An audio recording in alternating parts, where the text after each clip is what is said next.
Natural de São Paulo e graduado em 2011 em Medicina pela Universidade Mogi das Cruzes, Daniel Rufato dedicou-se nos 2 anos seguintes à residência médica na especialidade de cirurgia geral no Hospital Jaraguá, que o levaria, ao final deste período, a receber o título de especialista em cirurgia geral pelo MEC.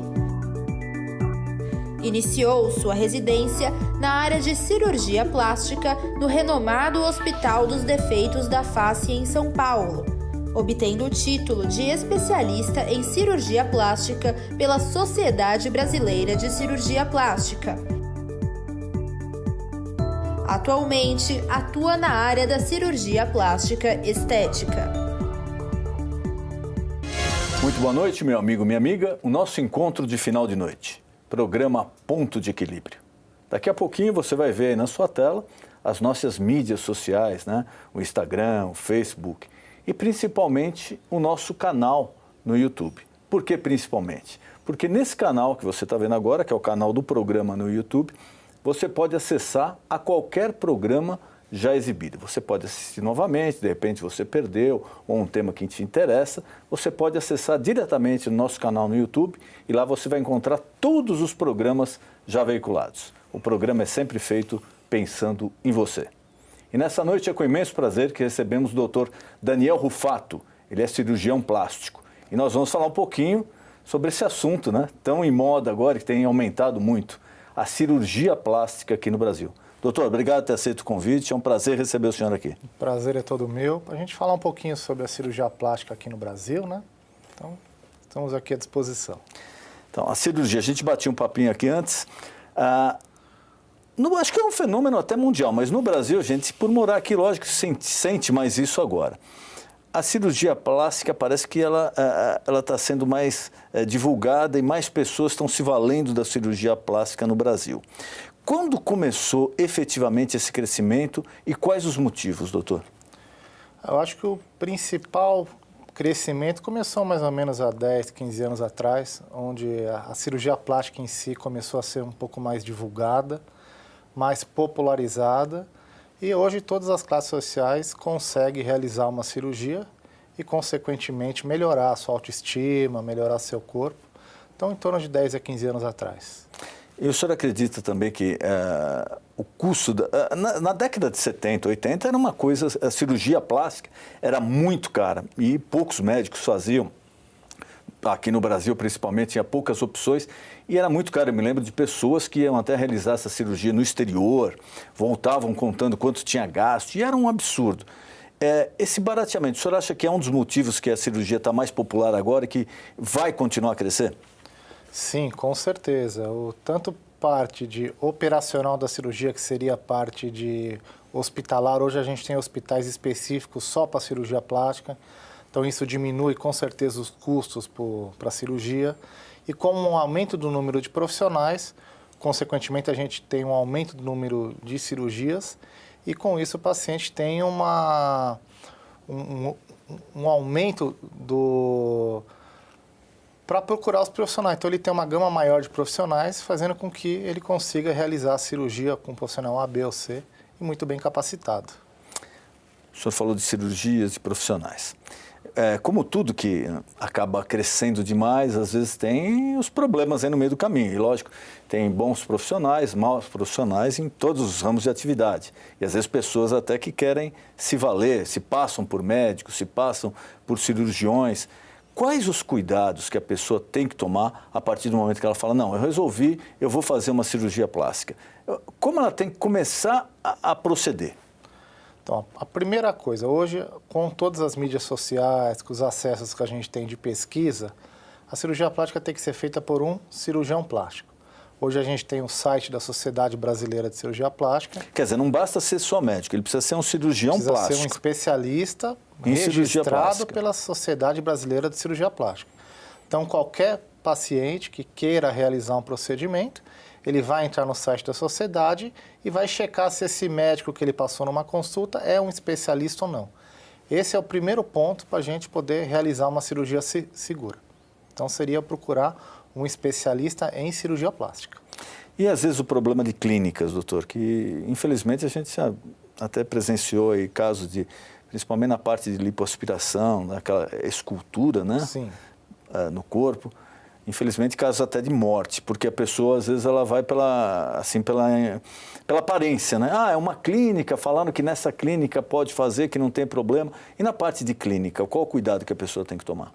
Então, eu penso que cirurgia plástica tem que ser, é um procedimento cirúrgico, tem todos os seus riscos iguais a qualquer outro procedimento, ele tem que ser realizado dentro de um hospital. Intercorrências num procedimento pode ocorrer. Você dentro do hospital, você consegue reverter 95% dos casos de qualquer complicação. Tem muito mais recurso, Com né? certeza. Você numa clínica, às vezes a clínica pode ter os registros, mas ela não tem a aparelhagem suficiente para realizar um atendimento de emergência. Então, é uma economia que você faz que no final pode se tornar muito caro para você. Então, primeiro ponto, cirurgião plástico. Segundo ponto é realizar dentro de um ambiente hospitalar. Aí, com certeza, você vai pensar muito na segurança para que seu procedimento não tenha nenhuma intercorrência durante o ato cirúrgico. Quer dizer, aquela história, não, a gente dá um jeitinho, isso aqui é rápido, isso aqui é simples. A pessoa tem que tomar muito cuidado mesmo. Com certeza. Acho que o jeitinho e segurança não combinam. Então, não peque na segurança. Faça tudo certinho para que sua cirurgia ocorra bem. Doutor, qual a cirurgia plástica mais procurada para efeito assim, estético hoje em dia? Tanto para homem quanto para mulher? O que preocupa mais a pessoa procurar um cirurgião? Então, hoje a cirurgia mais realizada no Brasil seria a cirurgia da inclusão da prótese de mama, né? Um segundo procedimento seria a lipoaspiração. Aí depois a gente tem cirurgias de redução de mama, cirurgias de abdômen, mas as duas principais é a prótese e a lipoaspiração. E o homem, ele perdeu mesmo esse preconceito contra a cirurgia plástica? Porque até um tempo atrás era muito difícil você encontrar um homem. Olha, eu estava pensando, vou fazer cirurgia plástica, eu vou diminuir o meu nariz, ou corrigir aqui o olho. E hoje parece ser uma coisa mais comum. Com certeza. Antigamente tinha um pouco de preconceito, o homem não se cuidava como se cuida hoje. Não só em cirurgia também, cuidar da pele. Isso é muito importante para que tenha um envelhecimento bem saudável, né?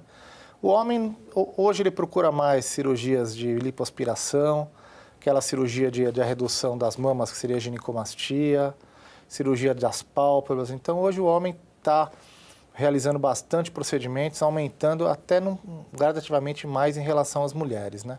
Que elas mantêm o mesmo padrão e a mulher sempre vai realizar os procedimentos. Vamos falar um pouquinho de custo. Eu sei, lógico, cada caso é um caso, tem que ser estudado, o médico vai avaliar a hora de trabalho, o procedimento dele, mas, em média, vamos supor, um homem que resolva fazer a correção nos olhos, na pálpebra e mudar, mais ou menos o custo disso hoje, quanto seria? Então, o custo ele vai depender muito do hospital que vai ser realizado, cada hospital tem a sua tabela de valores. Mas vamos por aí em torno de uns R$10 mil, mais ou menos. Um procedimento com hospital, equipe médica. Isso já tudo, os honorários médicos, do hospital, às vezes medicamento. Pode ser um pouco mais, às vezes pode ser um pouco menos. Vai muito do profissional e do ambiente que é realizada a cirurgia. Quer dizer, por volta de uns R$10 mil um procedimento mais ou menos desse. isso. Qual é o conceito hoje do cirurgião plástico brasileiro perante o mundo? Porque, como eu falava, na década de 70, 80, era normal as pessoas irem ao exterior, à Europa, Estados Unidos, para fazer a cirurgia plástica. E hoje, qual o conceito do cirurgião brasileiro?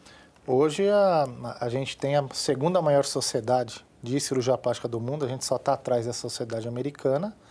E hoje o brasileiro é uma referência, o cirurgião brasileiro é uma referência em cirurgia plástica no mundo. Normalmente, a cirurgia plástica faciais, os americanos eles têm uma referência um pouco melhor, mas em relação à cirurgia corporal, o brasileiro é uma referência mundial. Tem-se ideia, já um número aproximado de quantas cirurgias plásticas são feitas no Brasil por ano? Às vezes chega a ser feito até quase 1 milhão de cirurgias por ano. 1 milhão por ano? Mais ou menos isso. Nesse número de 1 milhão, inclui-se aquela, por exemplo, a pessoa foi vítima de um acidente automobilístico, ela teve que refazer, não foi por uma vaidade, mas por uma necessidade. Já está incluso nesse 1 milhão? Sim, eu te falo as cirurgias reparadoras, toda cirurgia é uma cirurgia reparadora. Mas aquela cirurgia que mais de cunho estético e as cirurgias de reparador, aí a gente vai entrar os traumas cirúrgicos, tratamento de queimado, reconstruções de mama, todos esses procedimentos. Doutor, hoje em dia parece que cada vez mais cedo a população, e aí eu falo até adolescentes também, procuram, né, ter esse cuidado com a estética. Ah, mas o meu nariz, a minha orelha, o meu olho, minha testa, sei lá, poderia ser assim, poderia ser do outro jeito. E às vezes os pais ficam reféns dessa situação, porque a filha ou o filho quer fazer, mas o pai ainda acha que é cedo. Quais os cuidados que os pais devem tomar? Existe uma idade, antes disso é melhor não fazer, ou isso pode acontecer a qualquer tempo? Quais os cuidados que o pai tem que ter com o filho e com a filha que decide fazer uma cirurgia plástica? Isso hoje é um grande problema por causa das mídias sociais, esses Exato. grupos de discussões. Então, os adolescentes acham que pode fazer tudo. Então, primeiro a gente tem que esperar o desenvolvimento corporal para depois a gente poder realizar qualquer procedimento, desde que tenha indicação e um bom senso. Muitas vezes esses adolescentes querem uma coisa que não há necessidade e o bom profissional vai falar, não há necessidade de fazer. E tem algumas cirurgias que podem ser feitas mais cedo, principalmente cirurgias de orelha, de orelhinha abano. Por causa hoje as crianças sofrem muito bullying na escola, então a partir dos 5, 6 anos você já pode fazer, mas o restante, o ideal seria esperar pelo menos aos 18 anos para ter uma maturação esse desenvolvimento corporal. Isso, com certeza. E até para, de repente, o adolescente saber se é aquilo mesmo que ele quer, né? Sim, porque toda cirurgia vai ter um corte menor ou não, e ela vai ter que saber conviver com isso. Então, mesmo o adolescente, ele precisa ter essa ideia para ter essa maturidade para ter um resultado excelente depois. Uma curiosidade, como é feito o approach, assim, a aproximação do cliente médico? Porque eu acho que deve acontecer muitas situações como essa. De repente chega o cliente e fala, não, doutor, eu quero que o senhor tire aqui, quero que aumente aqui, isso aqui tem que puxar, isso aqui tem que fechar. E é lógico, o profissional, ele vai escutar o cliente, mas ele tem que pensar na responsabilidade dele, técnica, Sim, né? Claro. Da saúde do cliente, se dá para fazer ou não. Como é feito esse envolvimento cliente-médico até se chegar a um bom termo? Isso aqui, tudo que você pediu, não vai dar para fazer agora, ou não dá para fazer nunca, dá para fazer uma parte. Como é feito, doutor? Aí entra muito bom senso do médico, né? Após fazer a avaliação, a gente vai escutar tudo que o paciente quer, aí a gente vai ver se o que ele quer é viável ou não. Às vezes ele quer que realize um procedimento que a gente sabe que não vai ter o resultado que ele quer. Então, a função é explicar para o paciente que esse procedimento ou outro procedimento não vai atingir o resultado que ele está esperando. O paciente, eu quero fazer, aí tende o médico a falar, eu faço ou não faço. Porque uma cirurgia bem indicada, com certeza o resultado vai ser satisfatório. Uma cirurgia mal indicada, com certeza o resultado não atingindo os objetivos do paciente, aí você vai criar um problema para você e para o paciente também. Aí, a sequência da pergunta seria essa. Numa hipótese dessa, o paciente, ou a mulher, ou o homem, de repente olha e fala, não, mas não é isso que eu queria, eu não gostei, eu não concordo, mas aí já está feito, né? Sim. Por isso que a gente tem que tentar, ao máximo, ter esse feeling para não fazer um procedimento que vai desagradar o paciente. Então, e se depois o paciente não ficou satisfeito, a gente tem que avaliar. O porquê não ficou satisfeito? Foi porque a cirurgia foi mal feita ou porque realmente as condições do paciente não permitiam que a gente atingisse um objetivo maior. O paciente, bom senso, bem orientado, ele vai entender. Às vezes, um procedimento só a gente não consegue resolver o desejo do paciente. Então, você vai fazer procedimentos complementares, às vezes nem cirúrgicos, às vezes alguns procedimentos clínicos, onde a gente vai conseguir melhorar o aspecto e deixar o paciente feliz. O aspecto psicológico é importante, porque às vezes a pessoa ela acha que ela precisa corrigir alguma coisa, ou ela resolve corrigir alguma coisa, mas na verdade não teria necessidade de ser feito aquilo naquele momento. Esse aspecto psicológico da pessoa é difícil de ser tratado. Quando a pessoa procura o cirurgião, ela já está decidida, eu vou fazer a cirurgia? Às vezes é uma pergunta muito importante, porque às vezes o paciente ele está com algum problema particular, pessoal, e ele sempre quis fazer a cirurgia. Então ele acha que fazendo a cirurgia, vamos supor, uma redução de mama, vai resolver a vida inteira dele. Então a gente tem que ir conversando, tentando tirar algumas coisas do paciente, para a gente tentar chegar, para ter esse feeling e falar, a gente vai fazer a cirurgia, mas os seus problemas não vão ser resolvidos com a cirurgia. Às vezes o paciente fica, não gostei da cirurgia, não melhorou isso na minha vida. Fala, a cirurgia é para melhorar o seu corpo, não a sua vida no trabalho, a vida pessoal. Então, tudo isso a gente tem que juntar para depois não ter nenhum problema junto a esse paciente. Porque às vezes a pessoa pode pôr na cabeça, não, eu tenho tal problema porque eu sou gordo, Sim. porque o meu olho é feio, porque minha boca é torta. E, na verdade, não corresponde à realidade. Com certeza. Mas a pessoa acha que resolvendo aquilo, todo o resto vem... Todo o resto vai ser resolvido. Vem vai na consequência daquilo, mas muitas vezes não acontece e a pessoa tem que estar preparada para isso. Sim, com certeza. E a função do médico, antes da cirurgia, explicar tudo isso e deixar o paciente bem ciente, para depois não causar um problema para os dois, né? O senhor falava dos riscos, né? Por isso que seria sempre bom se fazer num hospital, etc. Parece que algumas cirurgias, eu não sei porquê, né? O leigo, eu me incluo como leigo e a maioria da população, parece que a gente já tem um conceito que fala, não, olha, cirurgia plástica não é problema, é facilzinho, é fácil, não vai ter nenhuma complicação. E às vezes até as pessoas que fazem a redução do estômago também acham, eu estou gordo, eu vou fazer essa cirurgia aí que eu vou ficar magro, isso daí qualquer um faz, isso daí é uma coisa fácil.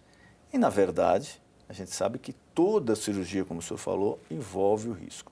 Eu queria que o senhor explicasse ao telespectador o risco, quando a gente fala do risco da cirurgia, o que é? Então, o risco da cirurgia, num procedimento cirúrgico como a cirurgia plástica, a gente tem o procedimento de anestesia. Então, a anestesia, por mais segura que seja hoje, o paciente pode ter alergia a alguma medicação, realizar um procedimento alérgico que pode até gerar uma parada cardíaca, pode acontecer. E os riscos do ato cirúrgico. São cirurgias longas, não são cirurgias rápidas. Então, em todo esse procedimento, a gente pode ter o risco de ter uma infecção, o risco que a gente pode desenvolver por alterações durante o processo cirúrgico. Não ao ato do cirurgião, mas ao ato da cirurgia. Uma trombose, uma embolia. Então, tudo isso são riscos que pode ocorrer não só a cirurgia plástica, mas a qualquer procedimento. Então, por isso, o paciente tem que estar ciente que ele está realizando um procedimento cirúrgico que tem seus riscos e também, principalmente, o pós-operatório também é de extrema importância, porque às vezes o paciente não se cuida no pós-operatório e compromete todo o procedimento. E o pós-operatório, principalmente envolvendo essa parte de estética, são cuidados que a pessoa toma e não é uma coisa rápida assim, depois de 3 dias você está liberado, tá ok. A pessoa tem que estar ciente disso também, que existe esse pós-operatório, com certeza, que é uma fase delicada também. Sim, com certeza, é de principal, porque se o paciente fizer um esforço, você pode abrir um ponto, você pode começar a acumular líquido, até ter um sangramento. Isso, aqueles 10, 15 dias que a gente combinou de repouso, se tornam 1, 2 meses. Então, é de extrema importância. E a pessoa tem que avaliar também, né? Quem pode ter esse repouso? Às vezes, sim, de repente, com certeza. 15 dias, 1 mês, 2 meses. E não adianta a pessoa tentar abreviar, porque o problema vai ser maior, né? Vai ser, com certeza. Vai piorar cada vez mais, aí depois complica tudo. Aí depois fala a culpa é do cirurgião. Mas o paciente mesmo que não faz o repouso, aí ele pode ter consequências bem sérias. As primeiras plásticas, pelo menos aqui eu me recordo, doutor, cirurgia plástica, eram as mulheres que faziam, que quando já atingiam uma certa idade, chegavam à conclusão que tinha que tirar a ruga, né, que tinha que dar uma geral no rosto, deixar mais bonito, mais esticado. Essa ainda é a preferência das mulheres? Hoje a gente tem mais ou menos certas cirurgias em relação à faixa etária, né? Então a gente pega o pessoal mais jovem, principais cirurgias, lipoaspiração, cirurgia de prótese e cirurgias de rosto como orelha em abano e cirurgias de narizes. O senhor fala o pessoal mais jovem, esse mais jovem é Vamos por até os faixa etária? 30, 35 anos. Então, né? até os 30, o mais procurado é isso. Isso. A gente põe dos 30 até os 40, 45, devido a ser um período pós-gestações, cirurgias de recuperação de mama, mamoplastia redutora e as cirurgias de abdômen. E após os 50 anos, aí sim a gente começa aquelas cirurgias seria o facelifting, de tratar a flacidez do rosto, a cirurgia da pálpebra para tirar os excessos de pele. Então, são mais ou menos, as faixas etárias, elas têm mais ou menos as principais cirurgias procuradas. Doutor, e a história do Botox? Muita gente aderiu, uns se arrependem, outros não.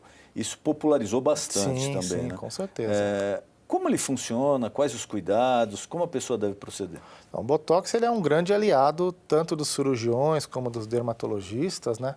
A função dele é para paralisar a função da musculatura. Então, ele vai evitar que a musculatura tenha uma contração.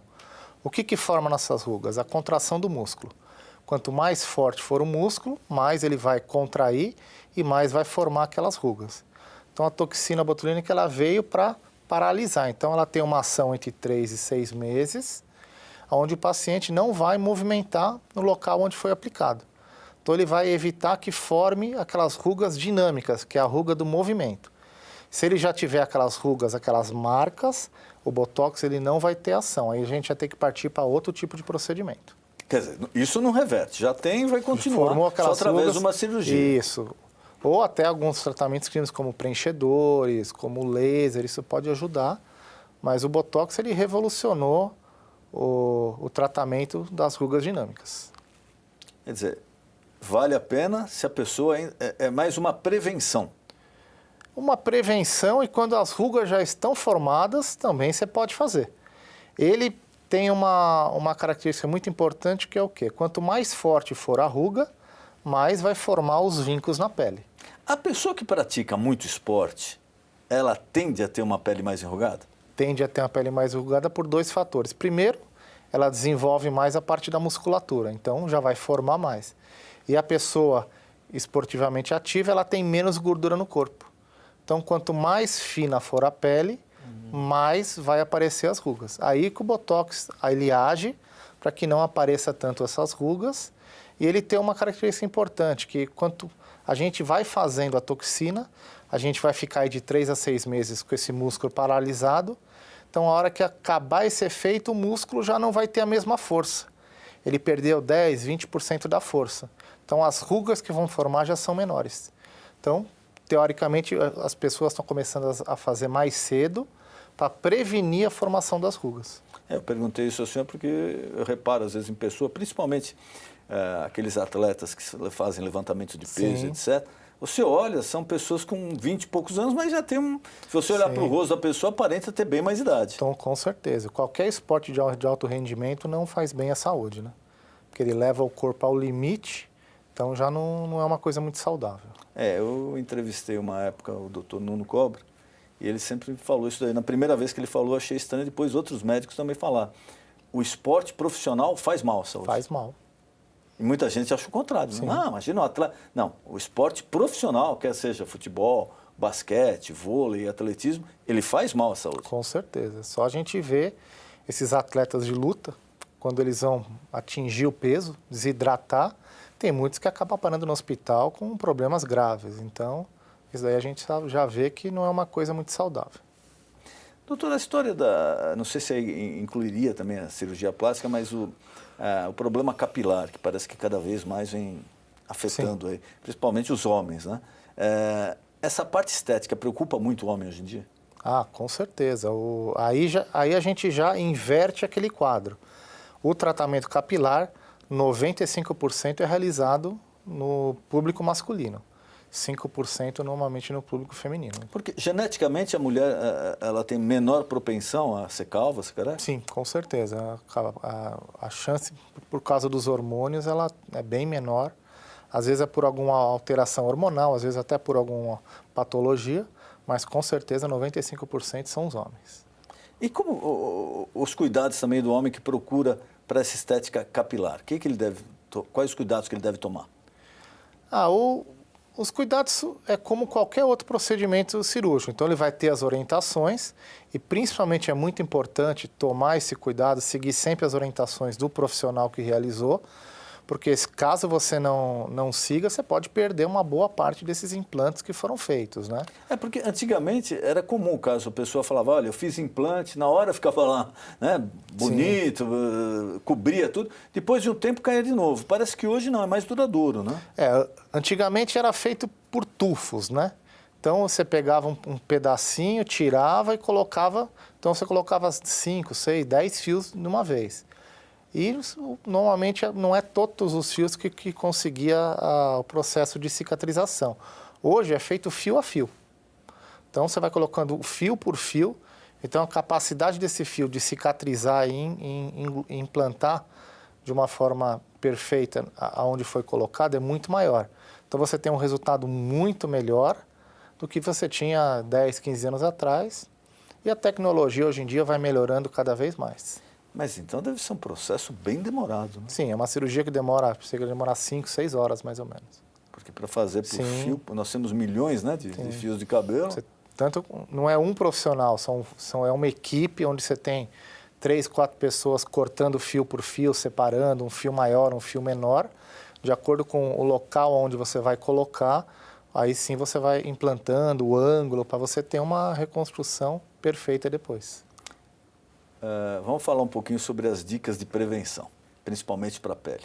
Quais os cuidados que a pessoa tem que tomar para evitar ou postergar ao máximo o aparecimento de rugas ou de problemas na pele?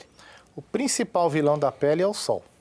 O sol. Então, protetor solar, hoje a gente tem dezenas de protetor no comércio, então usar um protetor solar, usar um hidratante e beber muita água, ter uma saúde saudável, estar num ambiente saudável, comer bem, exercício físico. Então, tudo que você fizer de uma forma dosada vai melhorando para você ter um envelhecimento saudável. E hoje, com os tratamentos clínicos que a gente tem, principalmente as cirurgias faciais, como você já comentou, a gente está aumentando a idade dos pacientes para realizar. Então, hoje, você tendo uma vida saudável, com certeza, você vai ter, quando for realizar um procedimento, já não é um procedimento tão grande para a gente conseguir ter um resultado melhor. Doutor, nosso tempo está acabando, eu queria mais uma vez agradecer a presença do senhor aqui. Queria deixar à vontade algum recado que o senhor queira passar, algum tema que eu não perguntei, por favor, fique à vontade. Bom, é um prazer ter ficado aqui esse tempo com vocês, conversando, e espero ter ajudado. Então, lembre, cirurgia plástica é sempre com o cirurgião plástico. Pense sempre primeiro na segurança e depois no preço da cirurgia. Então, muito obrigado e espero ter ajudado. É um prazer receber o senhor aqui. Programa Ponto de Equilíbrio. Boa noite.